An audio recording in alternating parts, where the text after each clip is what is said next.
welcome. Familiar with that they are subject matter experts in that area. As you saw with Adu Rahman, Ahmed Al Turk, and others speaking on the Palestinian issue, right? We firmly believe, from the perspective of the particularly oppressed, should have the right to define what their liberation looks like. This is very important. And it's important that, as such, others stay out of the determining the direction and goals and objectives of our struggle. You can join, you can support, but you don't get to define the end game. You don't get to redefine Malcolm for us. None of that, right? So we have to extend the same courtesy and respect and principles when we talk about the overall struggle against oppression. The topic today that Art Mobley chose is the Middle East without the tyranny of Zionism. And I'll speak to that from a geopolitical, historical perspective. We're going to open up the audience lines for a Q&A, and then hopefully we can have an interactive session. And again, you can find us across all social media at www.themuslimstreet.com. There's some excellent articles up on the Muslim Street. Last week we had one by Thoreau bin Wahad. Next week we have some additional articles and information and some hard-hitting shows. I want to read off what we have in store for next week. So next week, we're going to have a subject matter expert who will be discussing the Sahel from Mali, directly from Mali in West Africa, to discuss the Western's attempt at the destabilization of the Sahel. That's sort of a roundabout way. There will be an article that will accompany. I'm looking over some notes, so you see me looking down. There will be an article on the muslimstreet.com that will accompany the show. The title of it will be The Shadow War in the Desert. Who's really fighting in the Sahel? So we're going to be discussing the triangle of the Sahel, along with Ibrahim Traore, and vis-a-vis Islam, vis-a-vis Pan-Africanism, vis-a-vis African nationalism. So we have Sheikh Mohammed back on the show, and it's going to be a hard-hitting show. So be prepared to, and you'll see some advertising during the course of the week out on that particular show. So be prepared to have some notes that you will be taking, as well as some very intelligent questions. And just want to set the stage. We are produced by the Lance Scurv Show out of West Africa in Accra, Ghana. Lance is running the show in the background today. He'll be selecting and going over the Q&A to make sure that when you do ask a question, that it's a question, and that it's not a long statement. Sometimes we get into a Q&A and, 5 minutes of this and then maybe a question. Want to make sure you have a question. That's rule number one. Rule number two, that your question be unemotional. All right. And then the rest of the audience as you look toward helping us informing the Muslim Street. Now, so having said that, lots been going on with the failed attempt at the takeover of Iran and the overthrow of that government by the United States and Israel. The United States has lost that war. That's not Malik Aziz talking about. Coming to that conclusion. Those are white geopolitical scientists whom have came to that conclusion. They have lost. They have lost to Iran. The United States, which has the largest, most powerful military in the history of the world, sitting right now in 2026, just got their butts whooped over in Persia. So now Donald Trump, if you watch his steps along with his sycophant Secretary of State Marco Rubio, they are looking for a way out, exit out of that, where they can, declare to their followers in the United States that they won the war, and now they're going to move on to something else. And that next thing that they're going to move on to is to propagandize the fact that they just lost the war in Iran, and that's the total invasion and overthrow of the Cuban government.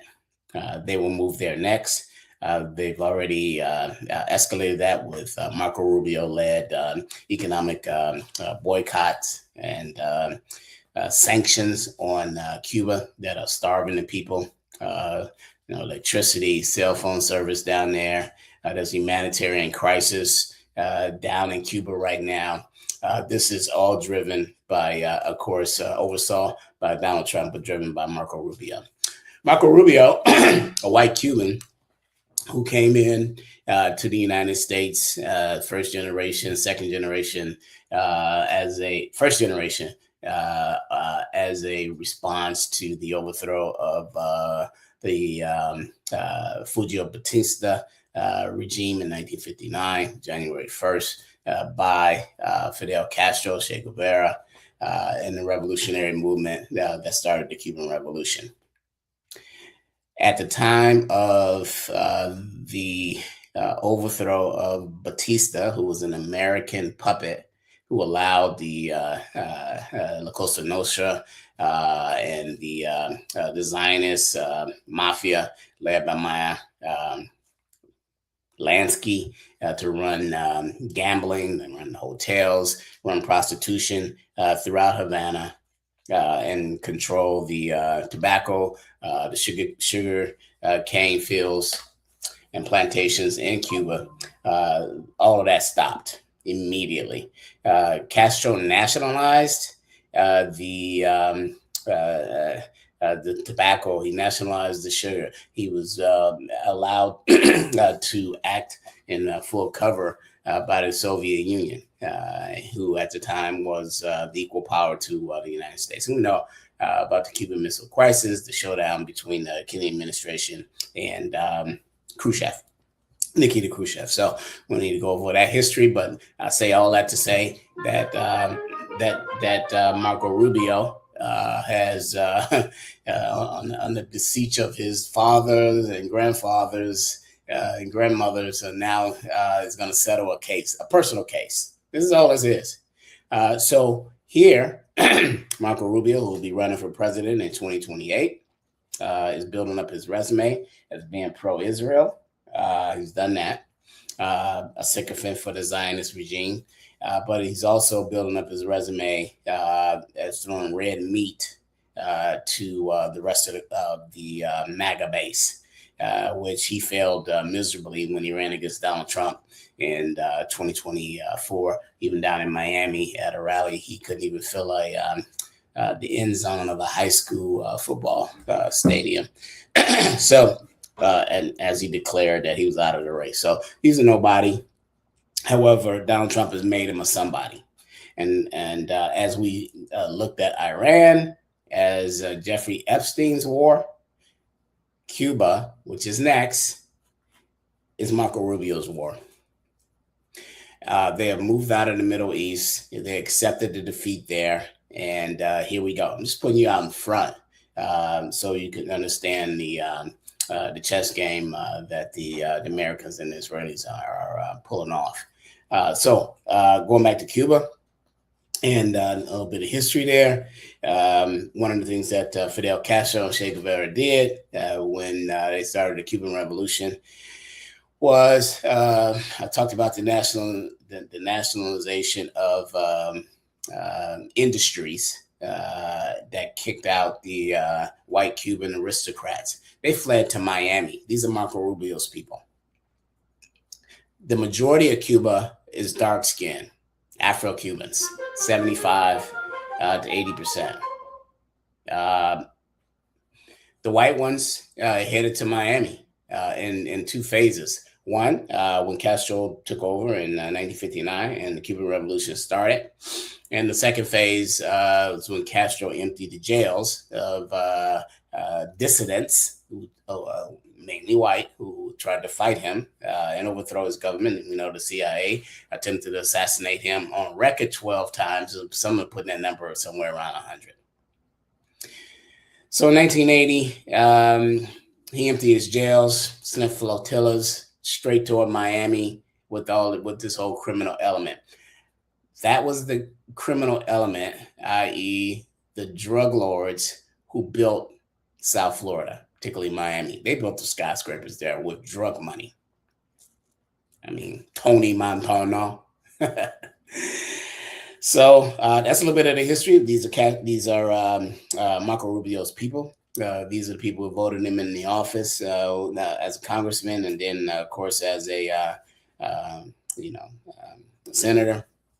And now he's Secretary of State under the notorious Donald Trump. So just to kind of bring that up to speed so that we can look at the failure of the United States in the Middle East, particularly Iran, and its defeat to deal with this topic. And that is, imagine the Middle East absent the tyranny of Zionism, because it is the Zionist roadmap of a greater Israel that seeks to control the Middle East, to expand their borders all the way up into Lebanon, into Syria, even into Saudi Arabia, into northern Saudi Arabia. They historically, because of cover by the American Fifth Fleet and the American bases that surrounded Iran and held them in check for decades, the Israelis were able to do whatever they want, of course, with the funding from the American government and Great Britain. They ran roughshod right up until this genocide that they are currently executing, that turned the whole world against them and exposed them to people whom ignorantly, because people don't read, they don't research, they don't take the deeper dive, but they were shown a genocide in 4K on TikTok, and then the Zionists bought it. Instagram, and then the Zionists say, well, we ain't really going to show that anymore. And of course, Facebook and YouTube, which the Zionists own too. All right. So they limited it, that, but they caught it. It was too late. The whole world saw it. So as such, the war in Iran, which was an Israeli mission, they got the big bad American bullies to take it out, to execute it, and they got their butt whooped. And that's the fact of the matter.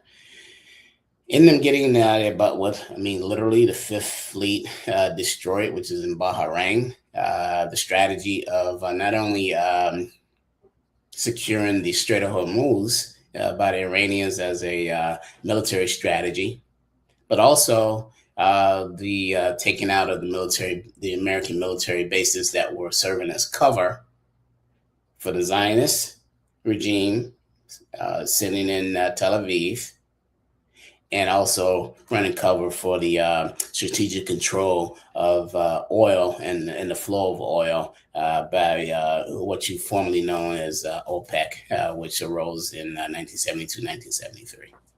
Now, the issue with this being problematic, and how we got to the point and how the defeat came, the Iranians strategically bombed all of these military installations that the Americans were at, right? They were exposed.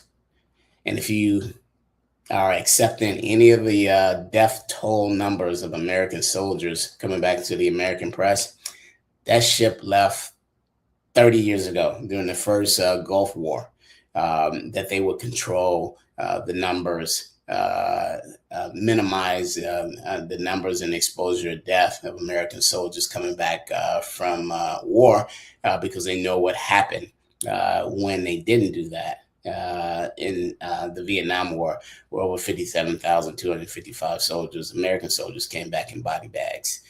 This turned an anti-war movement loose on the American public, where not only did it bleed down to an anti-American perception inside the Nixon administration, but also the actual soldiers themselves.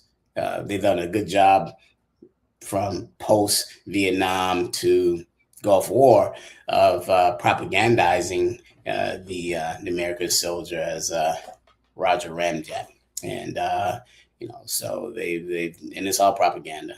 You go to any sporting event, particularly the NFL, the United States military has a contract with them, and you'll see MiGs flying over the stadium as they play the No Good Star Spangled Banner, and you had everybody in that whole stadium standing up, doing this. Malik in the stadium sitting down. I ain't getting up for nothing. All right. But if the MiGs fly over and you go, wow, right at the kickoff, man, this is incredible. But this is all part of the propaganda to get you drinking that Kool-Aid, and you've drank the Kool-Aid. Totally. I see you across social media when there's Veterans Day. Thank you for your service. Thank you for your service for what? Carrying out imperialistic missions, colonialist missions all around the world, killing innocent people. American soldiers are coward, an ignorant coward. Some been fed the Kool-Aid so much that they will go and sign up because they just like some kind of robot. Fight for our nation. Yeah, well, have at it. Anyhow, we're about 18 minutes after the hour. Lance, if we got any questions in the audience, we're just kind of doing an abbreviated show here today as we talk about a Middle East absent of the Fifth Fleet. It's gone. American presence is basically done. And understand that the Fifth Fleet and that military strategy over there was to protect Israel. Israel decided, and a long time ago, that their plan was a greater Israel, that not only want the Palestinian land in Palestine, Gaza, the Gaza Strip, Hebron, they want the entire region. All right. So I think the key to kind of understanding, where does the world go from here, is to get out of this reactive state. Lance, one thing I understand about as I travel throughout the world, it seems that when it comes to knowledge and consciousness around geopolitics, the rest of the world is a lot smarter than the American public. And what do I mean by that? What do I mean is that, the American public can only handle one issue at a time. Whatever they're going to feed you across CNN and Fox, who are cousins. Don't think that, you're getting informed here by CNN and the other ones think they're getting informed by Fox. They're owned by the same Zionist people. So is MSNBC. So you're getting fed exactly a line that they want you to stay on. And you can only deal with one issue at a time. Where, as I travel through the rest of the world, people were able to multitask issues. But here, not the case. They can control what you talk about next week when all of them get in concert with a story that'll run tomorrow morning. I mean, it was running for 2 or 3 hours on all the stations, and all of a sudden, that's all you're talking about, right? So not a very thinking people here. This is really hurt, the response of dissidents in this country. I think if we look when people were reading 30 years ago, we were debating inside of panel discussions that were live. This was the hotbed for ideas. Out of ideas and new ideas comes innovation. The innovation leads to new leadership. Right now, a vacuum in leadership, vacuum in Black leadership. There is no left. So the radical left, or like, where is it? You might have radical left this onesie twosies here and there that got nice podcasts or some presence over the internet, but there's no movement. The United States, under the Biden administration, launched an attack, as an example, an attack on Columbia University students in New York City on the issue of anti-Zionist, anti-genocide, anti-Israel, and they put down that dissident talk and organization, and this spread all throughout the country, where there was a criminalization of any kind of new rise of leftist politics and activity. It has been criminalized. Donald Trump took up that banner from his cousins over in the Democratic Party. They all eat at the same steakhouses. I don't know why you think that's different. I don't know why you think that there is any difference in any president in the United States that has been in the White House since you've been alive. You can go right down the order, and I'll tell you that all of them have fought for a single cause. That includes John Kennedy all the way to Barack Obama, two of your favorites, and you can throw that no good Bill Clinton in there too. They fight for white power. They fight for white hegemony over the world. There's no question about it. And if that's the game, because this is a hierarchical game and structure, at the top is white power, and at the bottom is Black people. That's it. Anybody else in the middle fighting for their relationship to white power. And that's all they really care about. Some of these movements, or some of these different ethno groups inside of this country and other parts of the world, is how do they get a better position in relationship to white power? In other words, they want to coexist with white power. They don't want to overthrow it. They don't want to eliminate it. Just wanted to, just let's get a little closer, and we'll teach them to be, more egalitarian, where everybody can be brothers and sisters. White power would have none of that. Donald Trump would have none of that. Barack Obama would have none of that. Biden, Kamala Harris, you can go all the way down the line. They're all the same. Tell me how they're different. Go look at the Iranian policy, the American policy toward Iran during the Barack Obama administration. You will see that it was rigorous, and they come away with this agreement, whatever. Donald Trump will come away with even less than that, much less than it with Barack Obama did. This is a joke. Yeah. So the ass whooping that the United States government has taken in Iran, all of their geopolitics, geopoliticians have said this. Go research them. We'll leave some names in the chat for you that you can come back to. We'll leave some articles up on the Muslim Street, www.themuslimstreet.com, and you can go research for yourself. But we want to encourage our audience to look at data. You look at data as opposed to someone else's perspective.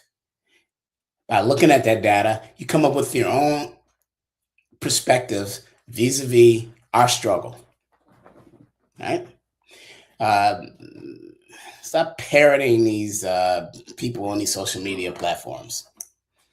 If you only knew some how uninformed they were, and they don't have the principles enough to say they don't know.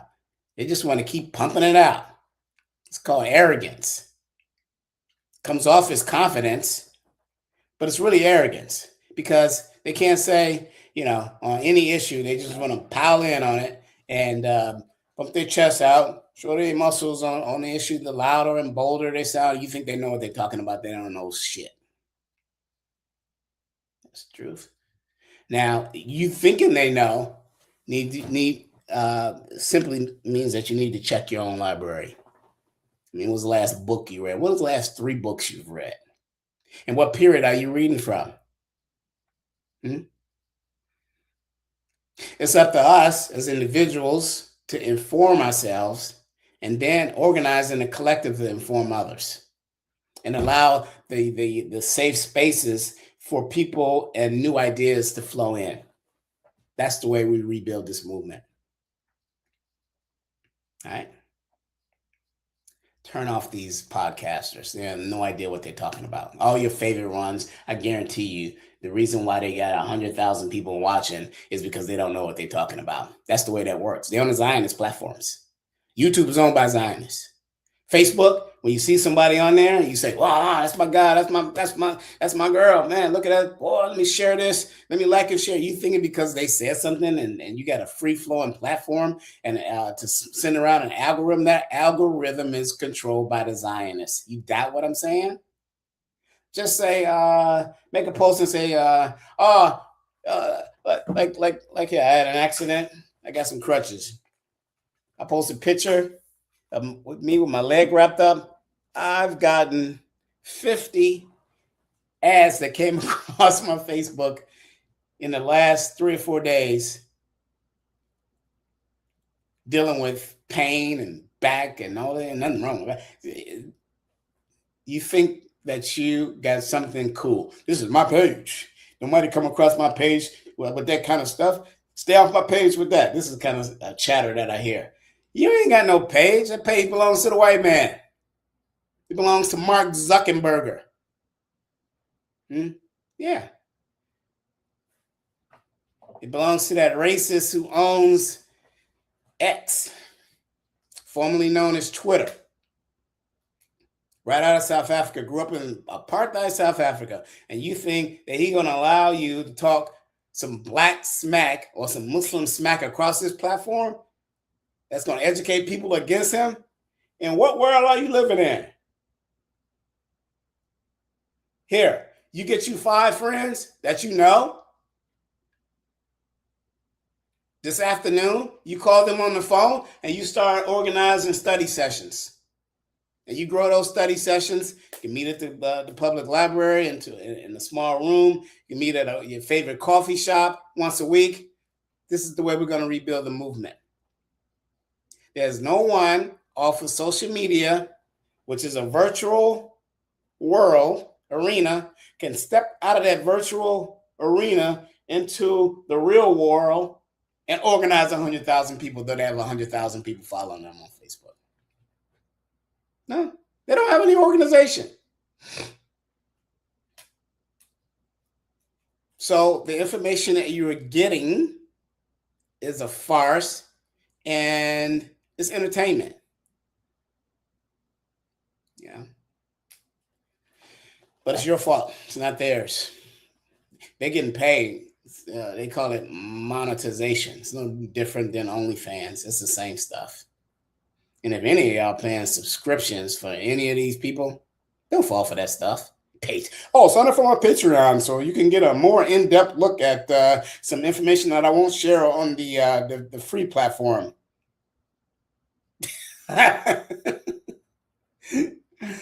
Suckers.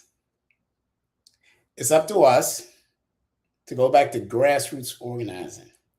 Dr. Obitashaka, Professor Emeritus at San Francisco State University, also a longtime member and founder of the National Black United Front, going all the way back to 1980 with Dr. Conrad Worrell. He wrote a book on organizing, block by block organizing. Everybody should pick that up. Go to Amazon and put in Dr. Oba Tashaka.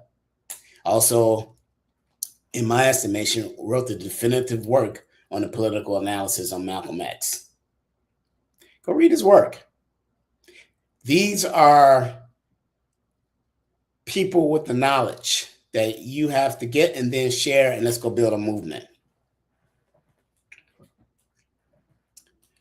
So I think that it is clear that we're in a reactive state. White power does this. Islamophobia does that, and then we react to it. They kill one of our kids, or hang one of our young sisters, or somebody comes up missing, and then we react to it. And then this is where we fill our days, our weeks, and it turns into months, it turns into years. And we've made no blow offensively toward our open enemies of our eyes, because they always have us in a reactive state. We can't organize on the college campuses around any productive, progressive issues. But let someone over in one of the white fraternities call one of our sisters on campus something anti-Muslim or anti-Black. We'll put a poster up in response to that in the cafeteria, and there'll be 5,000 people the next day at a rally. Why? Because you're reacting to bullshit. Organize 5,000 people toward a 5-point program that will have white power reacting to you. That's when we know that we're winning. That is a capsule of where we have to move to. Last thing I say before we wind this down is that we have scholars, revolutionaries who are aging out, and we are not giving them their just due, gathering all of the work that they've done over the last 40 and 50 and 60 years. There have been yeoman efforts in order to save their knowledge, in order to implement their knowledge and experiences. We're letting that die off. This is critical. That's why I urge you to get the works of Dr. Oba Tashaka. Read the works and follow the works of Omali Yeshitilla of Uhuru, African nationalism, African internationalism. Read the works and study the activities and the life of Duro bin Wahad. All these people are alive. Wealth of knowledge. Respect our scholars, our revolutionary scholars, and their work. As he puts up a picture of Dr. Oba Tashaka, one of my personal mentors going back decades. And when a mentor and a scholar walks in the room, don't debate them. Act like a sponge and gather in as much of their knowledge that we can get. Oh, I got something to say, Dr. Tashaka. No, you don't. Get out a pen and paper, ask some open-ended questions, and jot down the answers, tape if possible, in order to square up our position moving forward. Don't embarrass or disrespect the scholars. Nothing's worse than that. And social media is very good at that. Very good at that. I was talking to a respected brother who runs a respected Muslim organization, and we were discussing this myth of Black buying power. All Black people have over $1 trillion of of wealth. If we spent it correctly, it would be the seventh largest or the sixth largest nation GDP, gross domestic product in the world. Garbage. What Black people have is money to pay their bills because they're working. The average white family in the United States, somewhere around $235,000, compared to a Black family around $43,500. That's a 6-to-1 ratio. 100 years ago, that ratio was 10-to-1. Literally, in 100 years, you only made up 4 points in the context of capitalism. Leave that stuff alone. These Claude Andersons and these you know the crowd.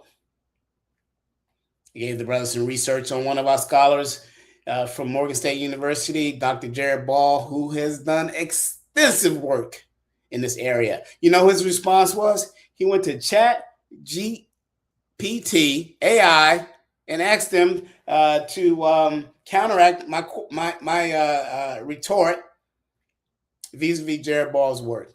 And he sends it back to me in rapid form, all this. I looked at that as that's AI. Respect the brother. Is this what we're doing? No, he's a Marxist and I don't.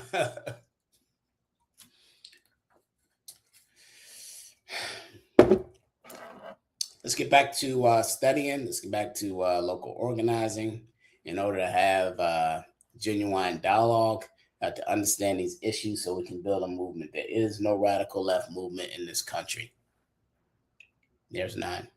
Anybody who says that may be a radical leftist. Yeah, you can point out a few people, or thriving to be that way. Yeah, you can do some onesie twosie, but there's no organization. Kwame Ture, one of our past scholars who passed in the mid-1990s, formerly Stokely Carmichael, talked for 20 years straight about organization, that we must be organized. He would lead off his lectures. They're up on YouTube. Go look at him. I saw him in person. And not once did I challenge him. Well, Kwame, you said this, and that. I have a problem with that. Come on, man. This is what social media does for you, though. No one will ride by something that you post and they got something to say about it. And it's usually just their feelings. They got no knowledge. They got no structured retort based on research. No. Just talking. So that's where we're at. Kwame Ture up on the screen. Organization. Duro Bawahad, a political prisoner, a Muslim. Black Panther, original founder, Black Panther Party in New York City, goes to, then they organized what was known as the Black Liberation Army. You know it as the BLA. Assata Shakur, sitting next to him, Duro Bawahad, both Muslims. Sunday Adekole, Jalil Muttaqin, all Muslims, fought the state. Because why? They were organized. They had political theory because they studied together. They innovated. They organized around their ideas, and then they made their moves. 18 years he gave of his life on false charges. Was later vindicated in the late 1980s by the New York Police Department, federal government, and then was left free. I think somewhere around 1988 is when I met him. DePaul University, Chicago. He's giving a lecture. I couldn't wait to get there. And then when I went there, I remember out of that crowd, I asked a question. It was an open-ended question.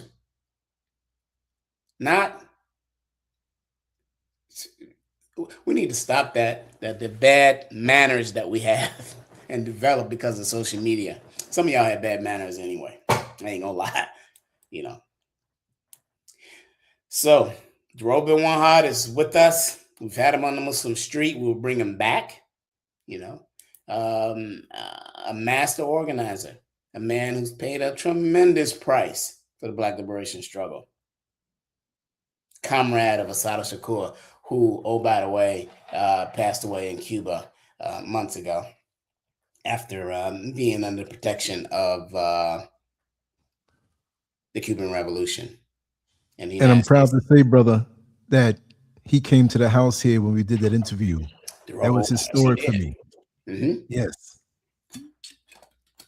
You know what's significant about that that interview too? Jerobe is in Ghana in a crowd with you up in Aburi in the mountains doing that interview live on the Muslim Street. I'm in the African Maghreb at the same time. So you couldn't imagine that even 25 years ago. But the scale of the world has now closed in and shrunk. It's not unattainable place anymore. One, you need to go visit the world and visit the people. And when you go, try to understand their plights, their battles, to understand the world. Try to have that inform your politics. A Black Cuban woman during the revolution, Nancy Morejon, said that the task of the intellectual is not to debate battles, but to join them where the people wage them. The people will always tell you, but you got to go see the people. Mm-hmm.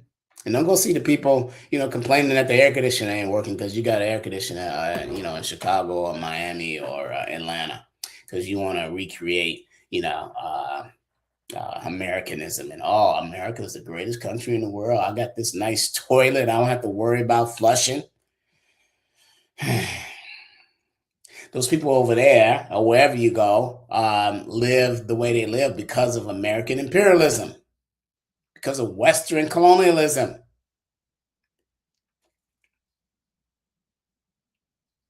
Because of 310 years of chattel slavery in this country that emboldened America to build a foundation that I can have all these nice malls and nice infrastructures and streets and movie theaters that you see. Other than that, this place is a third world country. You swat the mosquitoes and trying to keep flies off your food because this is exactly what it has been. Without 310 years of free labor, don't even factor in, what came after that. Nearly 100 years of Jim Crow. We're talking about the economic engine that built the United States into what you now know as a superpower, and this beautiful infrastructure that you can look out your window and know that if you dial 911, the ambulance is going to come. All that, it goes back to those 310 years of free labor. Mm-hmm. Without it, there's none of this. You just thought the white man was that good? He's going to build a world? Yeah, got it. So, let's read, let's organize, let's try to understand this world better. Let's pay homage to our scholars by gathering their work and engaging them while they're still here. Lance has put 3, and if you can put Lance a picture of Omali Yeshitela up on the screen, I appreciate that. One of the foremost theorists on the African liberation struggle that we have. Read his works. Equilibrium, excellent book. Go on Amazon to get these books. If you don't want to pay for them, go to the library. Get a library card. How many of you got a library card? It's free. They literally would give you books free.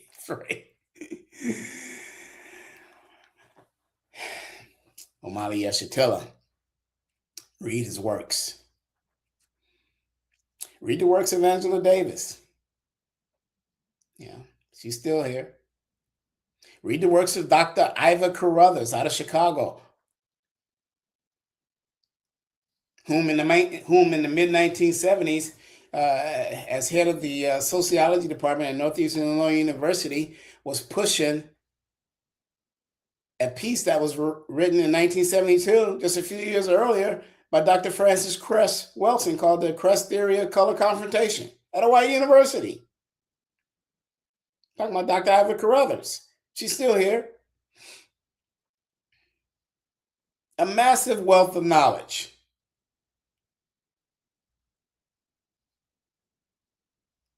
Our scholars are aging. We called on the return from Sudan to Darfur 23 in 2007, the transition of Black leadership. It was met with a firewall.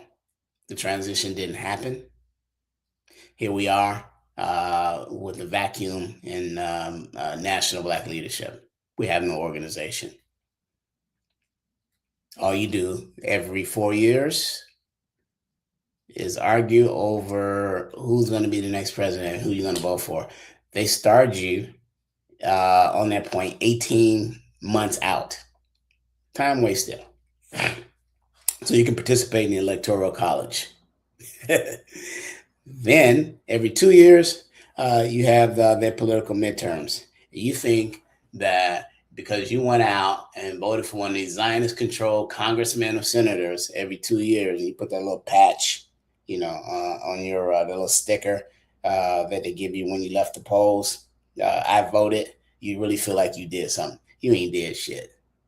You're a sucker. Yeah. So, up on the screen, Omali Yeshitela, foremost theorist when it comes to the African liberation struggle that we have. Study his work. Google him. Follow him on Facebook. So social media. So these are the people you should be listening to. They literally have organizations. He has an organization. The Biden administration, I think it was 2007, 2018 or 2019 or 2020, one of those, attacked his national headquarters in St. Louis. Wee hours in the morning, flashbang grenades at his house and at his headquarters, his satellite headquarters down in St. Petersburg, Florida, and other places at the same time. The FBI and Joe Biden raided illegally his organization in order to do what? Destabilize him. They're not coming to your favorite YouTuber's door, right?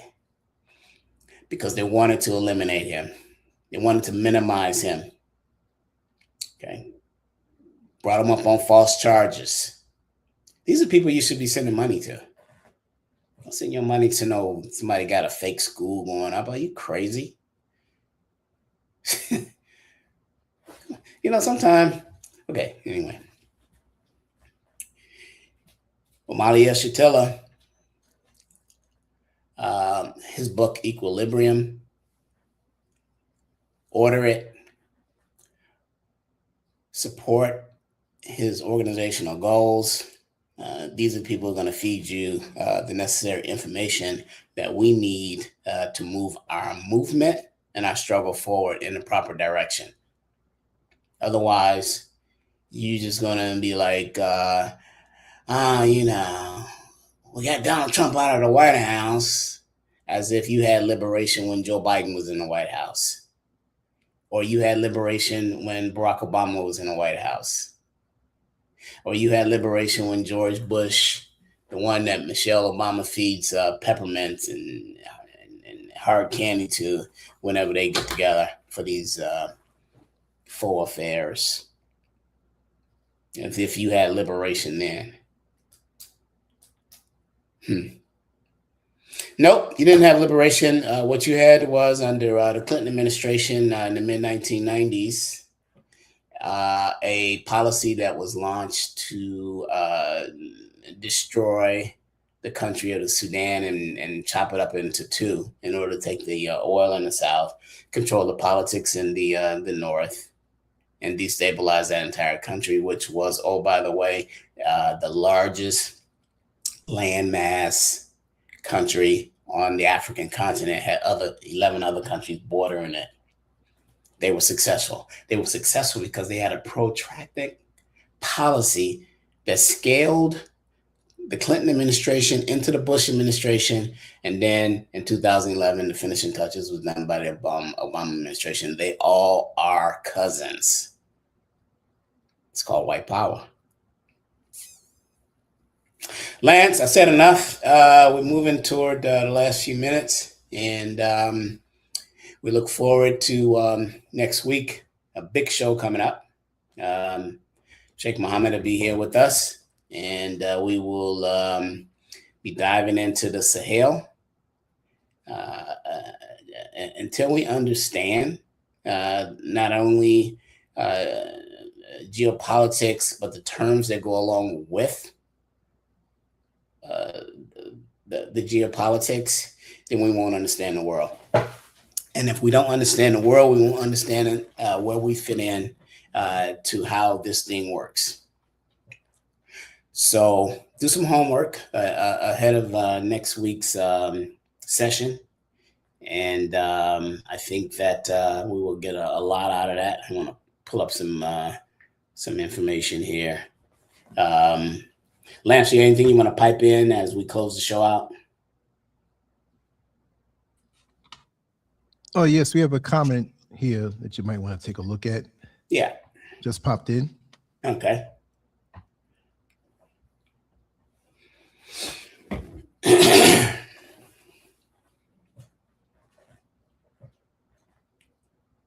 Okay, so in Gaza City, this is I think where the caller in the audience is going with this is maybe white Palestinian anti-blackness on the Afro-Palestinians. I think that's where he's going with that, and one can make that argument as we move across the entire Middle East about as he states here, to comment on racism in an Arab world and the slave trade that still exists, selling black men like you. Okay, now so let's deal with that from a historical factual thing, and then how do we, and we'll close the show out, on that. And then I want to thank the neo-Nazi hunter, or whatever that means, for his the neo-Nazi hunter. That's interesting. So is this a white man? And because I don't see any.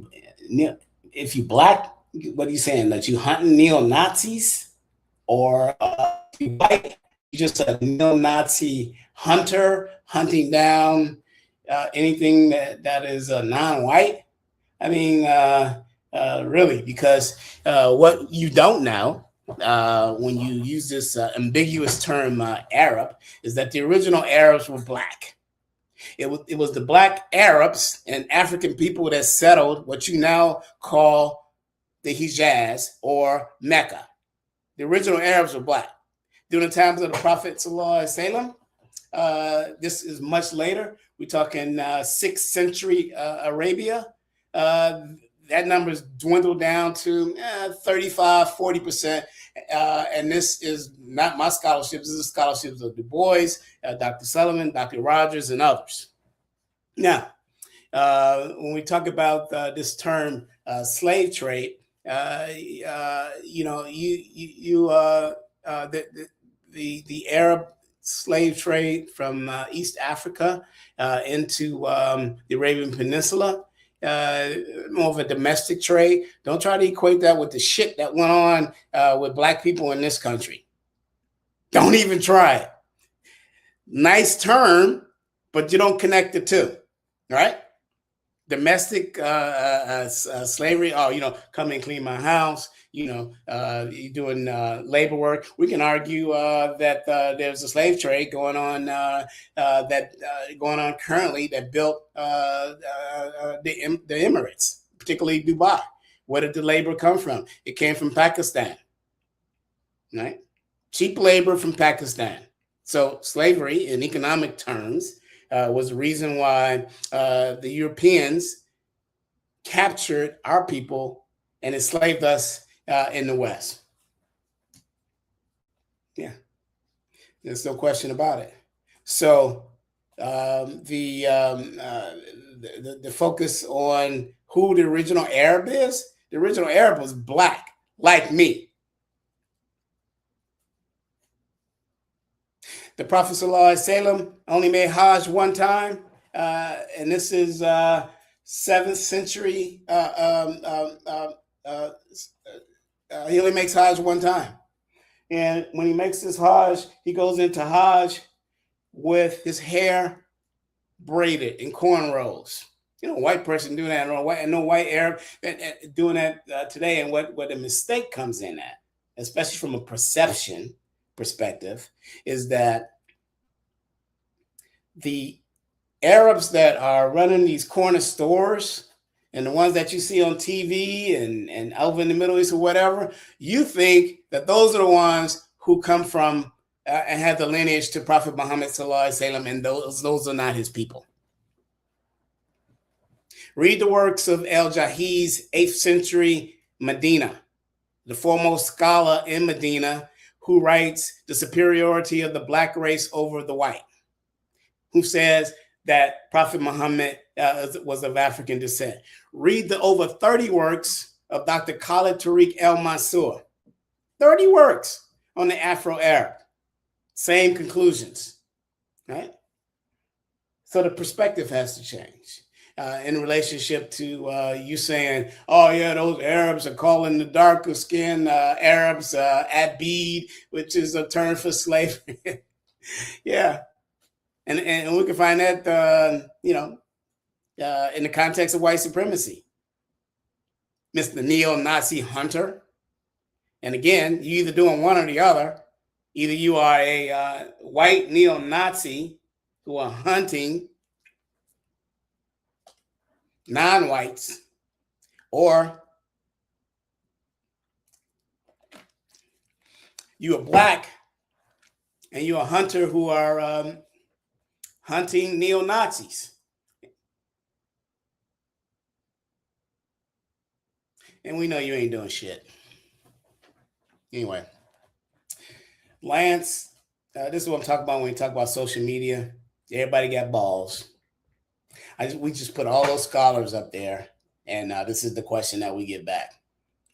All those scholars that we put up there, Dr. Obata, Omali Yeshitela, Jerome Ben Wahad, I mentioned Dr. Ivor Carruthers, all revolutionaries, right? Go get their work, and as opposed to, neo-Nazi hunter worrying about what he ain't gonna bust a nut over, and that is some white Arabs who are talking or trying to oppress dark-skinned Arabs.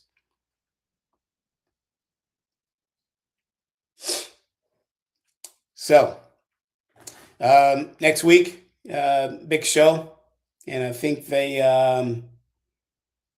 some of the work that we had on a past show with a scholar, Dawood Abdullah, Islam, Race, and Religion in Americas. And if that little clown also lands, and I'll end on this point as we come up on the last minute, was trying to use that as an attack on Islam. I hope I killed that with letting you know that Mecca was settled by black people. Hagar, black. Her son, Ismail, black. His son, Kedar, which means the dark one, black. Those are black Arabs. That's who settled that place. 75% of the Quran is written and takes place in Africa. That's scholarship. not your little silly emotions. Next week, please join us at the Muslim Street. Please join the Muslim Street conversation during the course of the week on our Facebook page. That's at the Muslim Street, THE Muslim Street, as well as join us on our website at www.themuslimstreet.com to see hard-hitting articles. And we were. And I think, Lance, that we've been successful at developing this new era of the Muslim Street. That we're not a podcast, we're a movement. We're literally building a movement here, and yes, indeed. And we will challenge you on your scholarship. You can take them little social media, Instagram quotes, and that little shit he threw up, and think you're going to get somewhere with it. You will get nowhere with it here. We're well read. I got 3,000 books in my library. I got several libraries. I've traveled the world 20 times. 5 times to Europe, 20 times to Africa, 4 times to the Middle East. And not one time, Lance, have I went on a tourist vacation. Even the 2 times I went in Dubai, I was there on what? Some cyber stuff, you know what I mean? I'm a certified ethical hacker by profession. Anyway, just a word to the wise out there. Don't piss me off. All right, Lance, we'll see you next week. Thanks for joining us here on the Muslim Street. Again, you can find us at www.muslimstreet.com. I am Malik Aziz for Art Mobley, National Association of Black Journalists, who will return to the airs with us next week and join us along with a hard-hitting program with Sheikh Mohammed. Again, Lance, you can take it from there.